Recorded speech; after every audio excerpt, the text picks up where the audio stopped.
Hello everyone, welcome to আলিক্রেস study point. আজকে আমাদের ক্লাসের টপিক হলো ভারতের মধ্যে যে লাইফ ইন্স্যুরেন্স কোম্পানিগুলো আছে সেগুলো আজকে ক্লাসে আমরা পরিচিতি করে নিব। দেখা যাক, শুরু করি।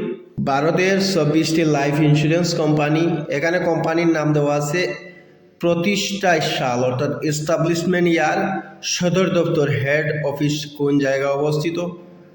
Life insurance corporation of India, যেটাকে LIC বলা হয়, সেটি প্রতিষ্ঠিত হয়েছিল 1956 সালে।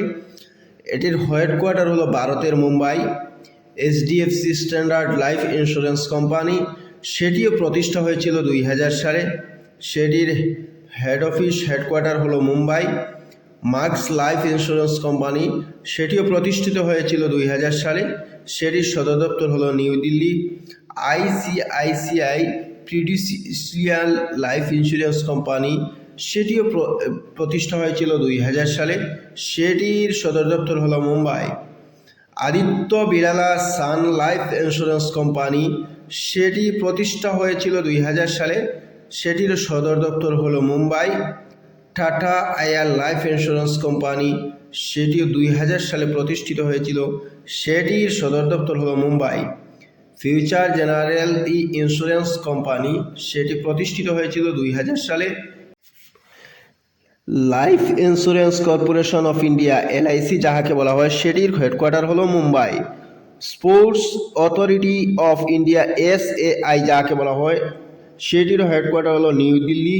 প্রেস কাউন্সিল অফ ইন্ডিয়া, যাকে PCI বলা হয়, সেটির হেডকোয়ার্টার হলো new Delhi.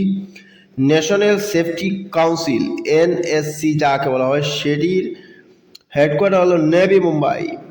National medical commission, যাকে NMC বলা হয় সংক্ষেপে, তাহার হেডকোয়ার্টার হলো new Delhi. Indian council of agricultural research, যাকে ICAR সংক্ষেপে বলা হয়, সেটির হেডকোয়ার্টার হলো new Delhi. Defence research and development organisation, যাকে সংক্ষেপে DRDO বলা হয়, সেটির হেডকোয়ার্টার হলো new Delhi. Indian air force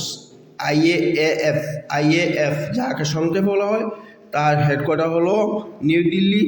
Indian navy, এটির হেডকোয়ার্টার হলো new Delhi. Indian coast guard ICG, যার হেডকোয়ার্টার হলো নিউ দিল্লি। ইন্ডিয়ান আর্মি, এটির হেডকোয়ার্টার হলো নিউ দিল্লি। এতক্ষণ আমরা আলোচনা করলাম ভারতের মধ্যে যে লাইফ ইন্স্যুরেন্স কোম্পানিগুলো নিয়ে।